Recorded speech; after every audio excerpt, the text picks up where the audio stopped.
ਸ਼ਹਿਰ ਮੈਂ ਨਾਈਸ ਮੁੰਡੇ ਨੂੰ ਲੈ ਕੇ ਗਿਆ ਹਸਪੀਟਲ, ਉੱਥੇ ਨਾਈਸ ਮੁੰਡੇ ਕੋ ਮੁੱਕ ਗਏ ਭਾਈ ਜੀ। ਨਾਈਸ ਮੁੰਡੇ ਨੇ ਆਰਡਰ ਲਾਇਆ ਕਿ ਜਲਦੀ ਜਲਦੀ ਪੈਸੇ ਕਢਾ ਕੇ ਲੈ ਗਿਆ, ਪੈਸਿਆਂ ਦੀ ਪੈ ਗਈ ਜ਼ਰੂਰ। ਟਾਈਮ ਸਾਰੇ ਯੰਗਸਟਰ ਮੁੰਡੇ ਕਿੱਧਰ ਜਾ ਰਹੇ ਆ, ਚੈੱਕ ਕਰੋ ਕਿਆ ਸੀਨ ਹੈ ਰਾਤ ਦੇ ਟਾਈਮ ਭਾਈ, ਕੋਈ ਡਰ ਨਹੀਂ ਰਿਹਾ। ਜਿਹੜਾ ਪੀਜ਼ਾ ਕਲੱਬ ਨਵਾਂ ਓਪਨ ਹੋਇਆ ਉਹਦਾ ਅੱਜ ਕਰਾਂਗੇ ਅਸੀਂ। अस्सलामु अलैकुम वरहमतुल्लाहि वबरकात। शुरू करते हैं आज दा मिठा और प्यारा जिहा वीडियो। मेरी नाइस मुंडा कहंदा मेरी थोड़ी जी तबीयत खराब हुई है। मैं कहा जनाब हुणे तुहानू शहर ले जांदे। नाइस मुंडा जी तुहाडी तबीयत खराब है ते गड्डी मेनू चला लैन दो। कहंदा नहीं यार मेनू तां तेरे नाल बैठ के सच्ची पुछे ना ते डर। मुंडे ने जदों ਇਹ ਗੱਲ ਮੈਨੂੰ ਕਹੀ ਨਾ ਮੈਂ ਤਾਂ ਸੁਣ ਕੇ ਰਹਿ ਗਿਆ ਹੈਰਾਨ। ਮੈਂ ਕਿਹਾ ਨਾइस ਮੁੰਡਾ ਜੀ ਬੱਚੇ ਹਜੇ 9 ਤੇ ਗਰਮੀ ਇੰਨੀ ਜ਼ਿਆਦਾ ਹੋ ਗਈ ਕਿ ਤੁਹਾਨੂੰ ਮੈਂ ਦੱਸ ਨਹੀਂ ਸਕਦਾ। ਮੁੰਡੇ ਨੂੰ ਕਿਹਾ ਮੈਂ ਕਿਹਾ ਕਿਹੜੇ ਹਸਪੀਟਲ ਜਾਣਾ, ਕਹਿੰਦਾ ਯਾਰ ਕੋਈ ਵੀ ਲੈ ਜਾ। ਮੈਂ ਕਿਹਾ ਗੱਡੀ ਤੂੰ ਚਲਾ ਰਿਹਾ ਤੂੰ ਹੀ ਲੈ ਕੇ ਜਾ। ਮਿੱਤਰੋ ਨਾइस ਮੁੰਡਾ ਉੱਥੇ ਹਸਪੀਟਲ ਆ ਤੇ ਮੈਨੂੰ ਕਹਿੰਦਾ ਥੋੜੇ ਜਿਹੇ ਪੈਸੇ ਕਢਵਾ ਕੇ ਲੈ ਕੇ। ਇਹਦਾ ਆਰਡਰ ਲੋਹੇ ਦਾ ਗਾਰਡਰ ਯਾਰ ਹੁਣੀ ਆ ਗਏ ATM ਮਸ਼ੀਨ ਦੇ ਕੋਲ। ਮੈਂ ਕਿਹਾ ਜਲਦੀ ਜਲਦੀ ਪੈਸੇ ਕੱਢ ਦੋ ਬਈ। ਕੋਈ ਦਿਲ ਕਰ ਰਿਹਾ ਸੀ ਕਿ ਮੰਜੀ ਉਰੇ ਡਾਲਵਾ ਤੇ ਉਰੇ ਚੁੱਪ ਕਰਕੇ ਸੋ ਜਾਵਾਂ। ਮੈਂ ਤਾਂ ਇਹੀ ਕਹਿੰਦਾ ਕਿ ਘਰ ਦੇ ਵਿੱਚ ਇੱਕ ਛੋਟਾ ਜਿਹਾ ਬੰਦਾ ਕਮਰਾ ਬਣਾ ਲਵੇ ਤੇ ਉਹਦੇ ਵਿੱਚ ਇੰਨਾ ਕੇਸੀ ਹਾਏ ਕਿਆ ਹੀ ਨਜ਼ਾਰੇ ਆ ਫਿਰ ਤਾਂ ਜ਼ਿੰਦਗੀ ਦੇ। ਚਲੋ ਖੈਰ ਇਹ ਜੀਆਂ ਗੱਲਾਂ ਦਾ ਮੈਂ ਕਰਦੇ। ਮੁੰਡੇ ਨੇ ਪੁੱਛਿਆ ਮੈਂ ਕਿਹਾ ਨਾइस ਮੁੰਡਾ ਜੀ ਹੁਣ ਤਬੀਅਤ ਠੀਕ ਆ? ਕਹਿੰਦਾ ਹਾਂ ਯਾਰ ਹੁਣ ਥੋੜੀ ਜਿਹੀ ਅੱਗੇ ਨਾਲੋਂ ਬਿਹਤਰ। ਮਿੱਤਰੋ ਹੁਣ ਗਰਮੀ ਹੋ ਗਈ ਨਾ, ਯਕੀਨ ਕਰੋ ਮੱਤ ਵੱਜ ਰਹੀ ਆ ਫੁੱਲ ਭਾਰਾ ਦੇ ਨਾਲ, ਰੋਡ ਬਿਲਕੁਲ ਹੈਗੇ ਆ ਖਾਲੀ। ਫਿਰ ਭਾਈ ਜੀ ਰਾਤ ਹੋ ਗਈ, ਯੰਗਸਟਰ ਮੁੰਡੇ ਪਤਾ ਨਹੀਂ ਕਿੱਧਰ ਜਾ ਰਹੇ ਸੀ। ਮੈਂ ਕਿਹਾ ਉਸਤਾਦ ਜੀ ਕਿੱਧਰ ਦੀਆਂ ਚੜਾਈਆਂ, ਕਾਰੀ ਭਾਈ ਵੀ ਪਿੱਛੇ ਆ ਰਹੇ। ਕਹਿੰਦਾ ਜਿਹੜਾ ਪਿੰਡ ਦੇ ਵਿੱਚ ਪੀਜ਼ਾ ਕਲੱਬ ਨਵਾਂ ਓਪਨ ਹੋਇਆ ਨਾ। ਮੈਂ ਕਿਹਾ ਹਾਂ ਹੋਇਆ, ਅੱਜ ਪੀਜ਼ਾ ਟੇਸਟ ਕਰਨਾ। ਮੈਂ ਕਿਹਾ ਓਕੇ। ਮਿੱਤਰੋ ਸਾਰੇ ਛੜੇ ਤਾਂ ਬਾਹਰ ਆ ਗਏ ਸੀ ਲੇਕਿਨ ਵਿਆਹ ਵਾਲੇ ਨੂੰ ਕਾਲ ਕਰਨੀ ਪੈਂਦੀ ਆ। ਮੈਂ ਕਿਹਾ ਆਇਓ ਬਾਹਰ। ਪੁੱਛਿਆ ਮੈਂ ਕਿਹਾ ਯਾਰ ਤੂੰ ਘਰੋਂ ਬਾਹਰ ਕਿਉਂ ਨਹੀਂ ਆਂਦਾ? ਕਹਿੰਦਾ ਸੱਚੀ ਪੁੱਛੇ ਨਾ ਤੇ ਘਰ ਹੀ ਸਾਡਾ ਦਿਲ ਲੱਗਦਾ। ਭਾਈ ਜੀ ਜਿੱਦਾਂ ਦਿਲ ਨਹੀਂ ਲੱਗਦਾ ਚੁੱਪ ਕਰਕੇ ਉਹ ਵਿਆਹ ਕਰਾ ਲਵੇ, ਉਹਦਾ ਘਰ ਕਹਿੰਦੇ ਦਿਲ ਲੱਗੇ ਹੀ ਨਹੀਂ। ਫਿਰ ਕਾਰੀ ਭਾਈ ਦੇ ਡੇਰੇ ਸ਼ੇਖ ਸਾਹਿਬ ਨੂੰ ਪੁੱਛਿਆ ਮੈਂ ਕਿਹਾ ਆਰਡਰ ਦੇ ਦਿੱਤਾ? ਕਹਿੰਦਾ ਨਹੀਂ ਯਾਰ ਹੁਣੇ ਉਰੇ ਬਹਿ ਕੇ ਦਵਾਂਗੇ। ਭਾਈ ਜੀ ਆਰਡਰ ਆਰਡਰ ਆਰਡਰ ਲੋਹੇ ਦਾ ਗਾਰਡਰ ਲਓ ਜੀ। ਭਾਈ ਜੀ ਨਦੀਮ ਪੀਜ਼ਾ ਪੁਆਇੰਟ ਤੇ ਹੁਣ ਕਾਲ ਜਾ ਜੀ ਉਹਨੂੰ ਕਰਤੀ। ਮੈਂ ਕਿਹਾ ਉਸਤਾਦ ਜੀ ਲਾਰਜ ਪੀਜ਼ਾ ਕਿੰਨੇ ਦਾ? ਕਹਿੰਦਾ ਇੰਨੇ ਦਾ। ਮੈਂ ਕਿਹਾ ਚਲੋ ਫੈਮਿਲੀ ਕਰ ਦੋ ਬੰਦੇ ਬਹੁਤੇ। ਅੱਛਾ ਯਾਰ ਮੈਂ ਲੱਗਾ ਹੁਣ ਸੌਣ,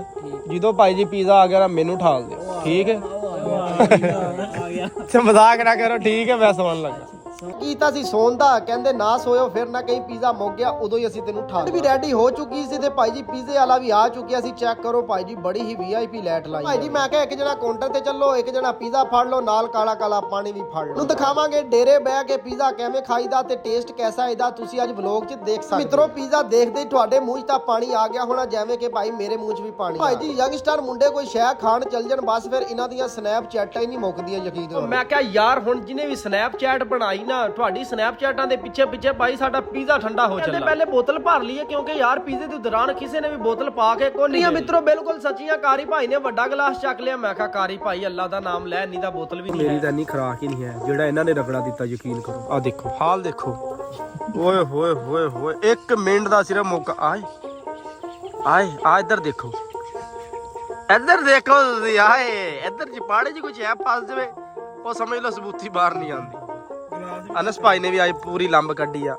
ਇੱਧਰ ਮਹਿਮਾਨ ਆਏ ਆ, ਇਹ ਮਾਸ਼ਾਅੱਲਾ ਥੋੜਾ ਹੀ ਖਾ ਦੇ। ਫਿਰ ਸਾਰੇ ਯੰਗਸਟਰ ਮੁੰਡੇ ਮਿੱਤਰੋ ਪੈਦਲ ਜਾ ਰਹੇ ਆ ਘਰ ਨੂੰ ਵਾਪਸ, ਕਹਿੰਦੇ ਖਾਣਾ ਖੂਣਾ ਵੀ ਜ਼ਰਾ ਹਜ਼ਮ ਹੋ ਜਵੇ। ਫਿਰ ਮਿੱਤਰੋ ਚੰਦ ਚਾਨਣੀ ਦੇ ਵਿੱਚ ਯਾਰ ਹੁਣੀ ਜਾ ਰਹੇ ਆ ਪਿੰਡ ਵਾਪਸ। ਆਪਣਾ ਖਿਆਲ ਰੱਖਿਓ, ਨਮਾਜ਼ ਕਾਇਮ ਕਰਿਓ, ਪਾਕਿਸਤਾਨ ਜ਼ਿੰਦਾਬਾਦ।